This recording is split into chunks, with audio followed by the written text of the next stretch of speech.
Hello people, Deepan short movie റിവ്യൂയിലേക്ക് എല്ലാവർക്കും എൻ്റെ ഹൃദയം നിറഞ്ഞ സ്വാഗതം. റിവ്യൂയിലേക്ക് പോകാം.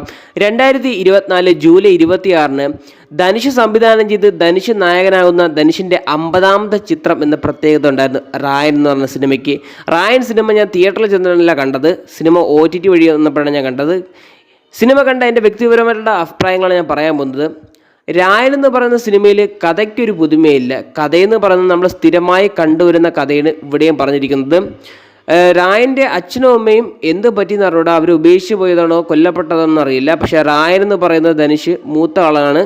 2 അനിയന്മാരും ഒരു പെങ്ങളും ഉണ്ട്. ഈ 2 അനിയന്മാരെ പെങ്ങളെയും പോറ്റാൻ വേണ്ടി കിടന്ന് കഷ്ടപ്പാട് പെടുന്ന ഒരു മൂത്ത സഹോദരനാണ് രായൻ. അപ്പോൾ അദ്ദേഹത്തിൻ്റെ അനിയന്മാർക്കൊരു പ്രശ്നമോ ഒരു പെങ്ങൾക്ക് വല്ല പ്രശ്നം വന്ന് അദ്ദേഹം ഒരു ഗുണ്ടയെക്കാട്ടി അപ്പുറമാണ്. അദ്ദേഹം ഒരു ഗുണ്ട തന്നെയാണ്. എന്ന് വെച്ചാൽ ഒരു സൈലൻ്റ് ആയിട്ടുള്ള ഗുണ്ട, സാധാരണ സിനിമയിൽ കണ്ടുവരുന്ന.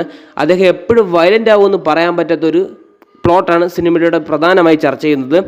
ഈ സിനിമയുടെ വയലൻസ് എടുത്തു പറയേണ്ട കാര്യമാണ്. വയലൻസ് ആയാലും മ്യൂസിക്കൽ വർക്കായാലും പിന്നെ ധനുഷിൻ്റെ ഒരു ആറ്റിറ്റ്യൂഡുണ്ട്, അതൊക്കെ കിട്ടില്ല ഒരു സിനിമയിൽ വന്നിട്ടുണ്ട്. ഒരു വ്യത്യസ്തമായിട്ടുള്ളൊരു പുതുമയായിട്ടുള്ള കഥാപാത്രമായിട്ടാണ് എനിക്ക് തോന്നിയിട്ടുള്ളത് ധനുഷിൻ്റെ. ഇതുവരെ വന്ന ധനുഷ് സിനിമയിൽ എനിക്ക് പേഴ്സണലായിട്ട് എന്തോ ഒരു ധനുഷ് സിനിമ കണ്ടതുപോലെയല്ലേ ഈ സിനിമ കണ്ടപ്പോൾ തോന്നിയത്. എന്തെങ്കിലുമൊക്കെ തങ്ങി നിൽക്കണമായിരുന്നു. പക്ഷേ ഈ സിനിമ അത്ര മികച്ചതാണെന്ന് വെച്ചാൽ അത്ര മികച്ചതുമല്ല, എന്നാൽ അത്ര മോശമാണെന്ന് വെച്ചാൽ അത്ര മോശവുമല്ല. അങ്ങനത്തെ ഒരു അവസ്ഥയുള്ളൊരു മൂവിയാണ് ഈ രായൻ എന്നുള്ള സിനിമ. ഞാൻ കണ്ട എൻ്റെ വ്യക്തിപരമായിട്ടുള്ള അഭിപ്രായം പറയണമെങ്കിൽ.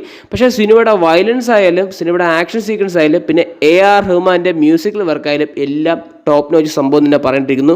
നല്ല സ്ക്രീൻ പ്ലേ ആണ് ഇവിടെ ധനുഷ് പെർഫെക്റ്റായിട്ട് ചെയ്തു വെച്ചിരിക്കുന്നത്. കാരണം ധനുഷിൻ്റെ ലുക്കും ടെറർ തന്നെയാണ്. ഒരു മുട്ടയടിച്ചിട്ട് ഒരു കട്ടി മീശ വെച്ചിട്ടുള്ള അതൊക്കെ കണ്ടിരിക്കാൻ പറ്റിയ സംഭവങ്ങൾ തന്നെയാണ്. അദ്ദേഹത്തിൻ്റെ പെട്ടെന്ന് ട്യൂണ് മാറുമ്പോൾ ഉള്ള ഒരു വയലൻസ് ഉണ്ട്, കിടിലൊരു വന്നിട്ടുണ്ട്. പിന്നെ അദ്ദേഹത്തിൻ്റെ ഏറ്റവും വലിയ ഹൈലൈറ്റ് എന്ന് പറയുന്നത് ഈ സൂചിയുടെ വലിയ കത്തി ഉണ്ടല്ലോ, പെരുങ്കത്തി, അതൊക്കെ വെച്ചാണ് എല്ലാത്തിനും തകർക്കണത്. അതൊക്കെ കണ്ടിരിക്കാൻ പറ്റിയ സംഭവങ്ങൾ തന്നെ പറയേണ്ടിയിരിക്കുന്നു.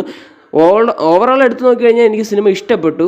പക്ഷേ ഒരു ധനുഷ് സിനിമ വെച്ച് നോക്കുമ്പം എനിക്ക് എവിടെയൊക്കെ മിസ്സിങ് ആയതുപോലെ ഒരു സംശയം പോലെ. അത്രയൊക്കെയുള്ള സിനിമയെക്കുറിച്ച് എനിക്ക് പറയാനുള്ളത്.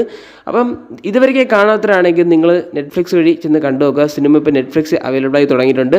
എല്ലാത്തവർക്ക് ടെലിഗ്രാമിലേക്ക് പോകുക, അവിടെ നിന്ന് ഫ്രീ ആയിട്ട് ഡൗൺലോഡ് ചെയ്ത് കാണാൻ ശ്രമിക്കുക. അപ്പോൾ ഇത്രയൊക്കെയുള്ള ധനുഷ് സംവിധാനം ചെയ്ത ധനുഷിൻ്റെ 50ാം സിനിമയായ റായനെ കുറിച്ച് പറയാനുള്ളത്. വീഡിയോ ഇഷ്ടപ്പെട്ട് കഴിഞ്ഞാൽ ലൈക്ക് ചെയ്യുക, ഷെയർ ചെയ്യുക, സബ്സ്ക്രൈബ് ചെയ്യുക.